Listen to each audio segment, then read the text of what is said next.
ಪ್ರಶ್ನೆಗಳನ್ನ ಕೇಳ್ತೀವಿ. ನೋಡಿ ಇವ್ರೆ, ನನಗೆ ಗೊತ್ತುಂಟು ಬಿಜೆಪಿಯವರಿಗೆ ಅತ್ಯಾಚಾರ ಅನಾಚಾರ ದೂರುದಾರರ ಮೇಲೆ ತನಿಖೆ ಆಗಬೇಕು ನಿಮಗೆ ಅಲ್ವಾ? ಸರ್, ಈಗಲೂ ನೀವು ತಿಮ್ಮರೋಡಿ ಅವ್ರ ಜೊತೆ ಮಟ್ಟಣ್ಣನವರವರ ಜೊತೆಯಲ್ಲೇ ಹೋರಾಟ ಮಾಡ್ತಿದ್ದೀರಾ? ನೋಡ್ರಿ, ಇವರಿಬ್ರು ಇದ್ದಲ್ಲ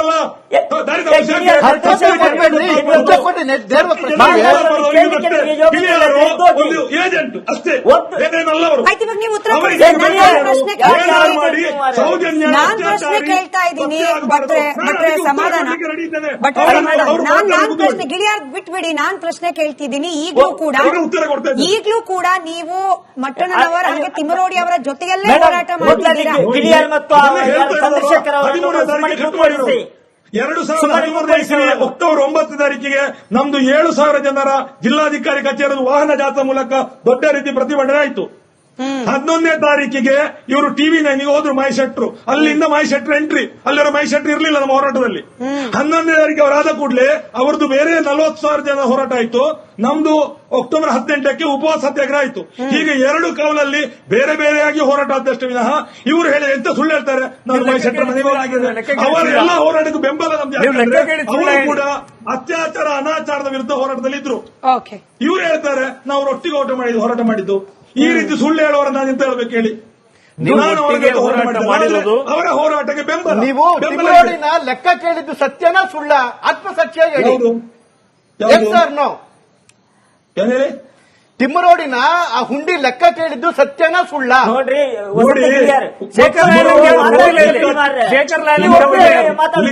ತಿಮ್ಮರೋಡಿ ಅವರು ಲೆಕ್ಕ ಕೊಡಬೇಕು ಅಂತ ಹೇಳಿ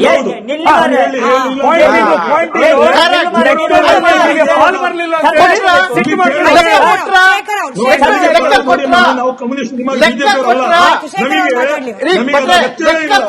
ನಾವು ನಮ್ಮ ಕೈಯಿಂದ ಖರ್ಚು ಮಾಡಿಸ್ತೇವೆ.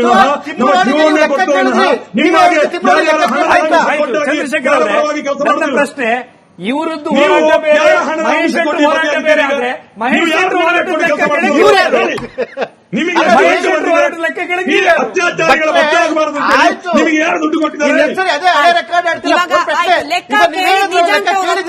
ವಿಷಯ ಮುಂದುವರೆಸೋಣ. ಲೆಕ್ಕ ಕೇಳಿದಲ್ಲ.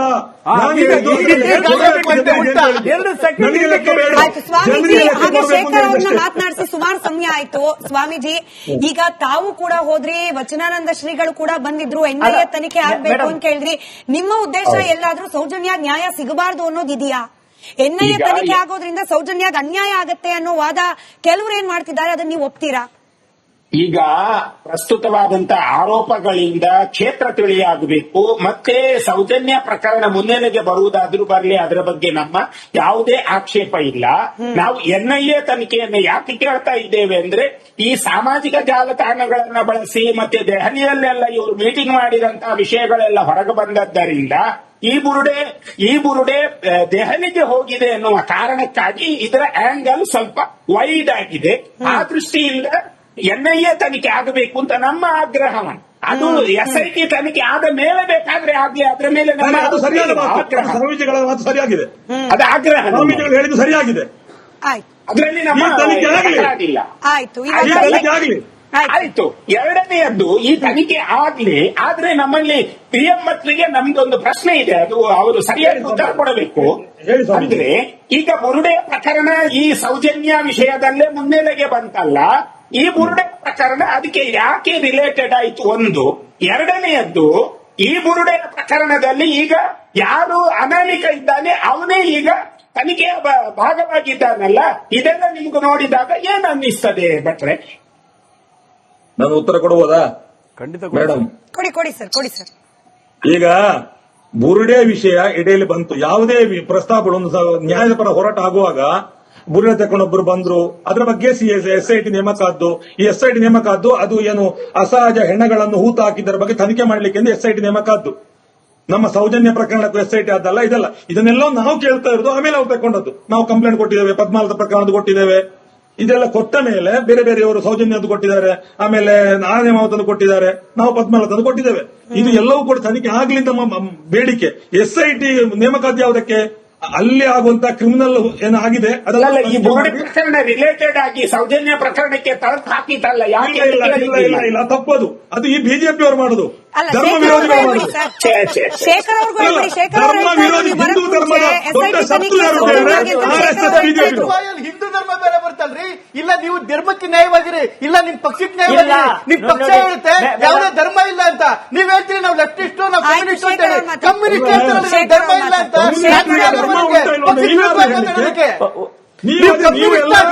ಕಲ್ಪನೆಯಲ್ಲಿ ಹೇಳ್ತಾ ನೀವು ಇದ್ದೀರಿ. ಕಮ್ಯುನಿಸ್ಟ್ ಹಿಂದೂನ ಇಲ್ಲ ಸರ್, ನೀವು ಜೀವನ ಈಗ ಭಟ್ರೆ ನೀವ್ ಮಾಡ್ಬೇಕಾಗಿರೋದೇನಂತಂದ್ರೆ ನೀವ್ ಮಾಡ್ಬೇಕಾಗಿರೋದೇನಂದ್ರೆ ನೀವೇ ಹೇಳಿದ್ರಿ SITಗೂ ಸೌಜನ್ಯ ಪ್ರಕರಣಕ್ಕೂ ಸಂಬಂಧ ಇಲ್ಲ ಅಂತ. ಇದನ್ನ ತಿಳಿಸ್ಬಿಡಿ ಅಂತ ಅಷ್ಟೇ. SIT ನೋಡಿ, ನಾನು ಹೇಳಿದ್ದು ಸೌಜನ್ಯ ಪ್ರಕರಣವನ್ನು ಕೂಡ ತನಿಖೆ ಮಾಡಿ ಅಂತ ಅವರು ಅರ್ಜಿ ಕೊಟ್ಟಿದ್ದಾರೆ, ಸ್ಟೇಷನ್ ಸ್ಥಾನಮಾನ ಕೊಟ್ಟಿದ್ದಾರೆ, ತನಿಖೆ ಆಗಲಿ. ನಾನು ಹೇಳುವಂತದ್ದು NIA ಏಕೆ ಬೇಕು? ಈಗ ಹೋರಾಟಗಾರ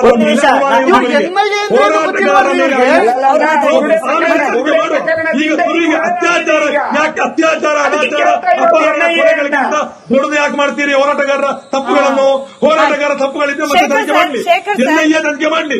ಈಗ ಶುರುವಿಗೆ ಅತ್ಯಾಚಾರ ಅನಾಚಾರ ಅಪಹರಣ ತನಿಖೆ ಮಾಡ್ಲಿಕ್ಕೆ ಇವ್ರು ಯಾಕಪ್ಪ? ಒಂದೇ ಒಂದು ಪ್ರಶ್ನೆ ಒಂದೇ ಪ್ರಶ್ನೆ. NIA ಯಾವ ತನಿಖೆ ಮಾಡುತ್ತೆ? ಒಂದ್ ನಿಮಿಷ. NIA ಅಂದ್ರೆ ಏನ್ ಗೊತ್ತಾ? ಹೇಳ್ಬಿಡ್ತೀನಿ ನಿಮ್ಗೆ.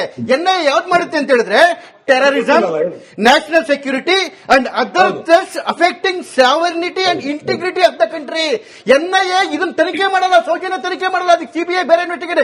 NIA ಮಾಡೋದೇನಂದ್ರೆ ದೇಶದ ಟೆರರಿಸಂ ಇದೆಯಾ, ಥ್ರೆಟ್ ಇದೆಯಾ,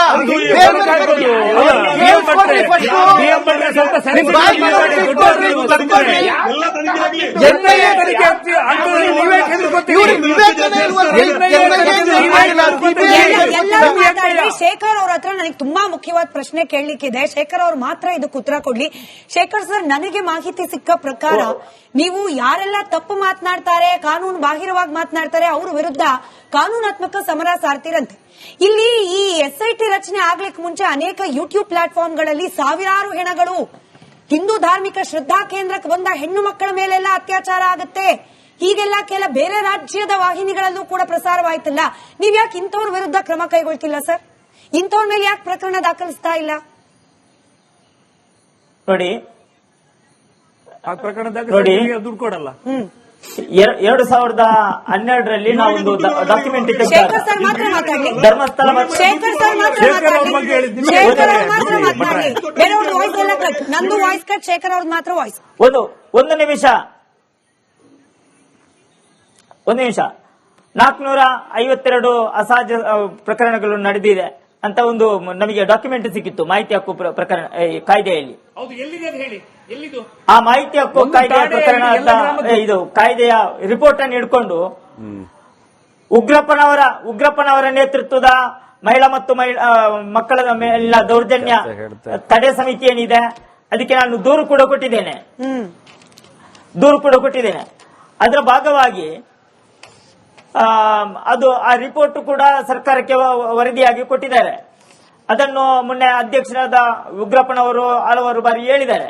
ಅಲ್ಲ ಸರ್, ಅದನ್ನೇ ಮುಂದಿಟ್ಟುಕೊಂಡು ಈ ಯೂಟ್ಯೂಬರ್ಸ್ಗಳು ವರದಿ ಮಾಡಿರುವಂತದ್ದು.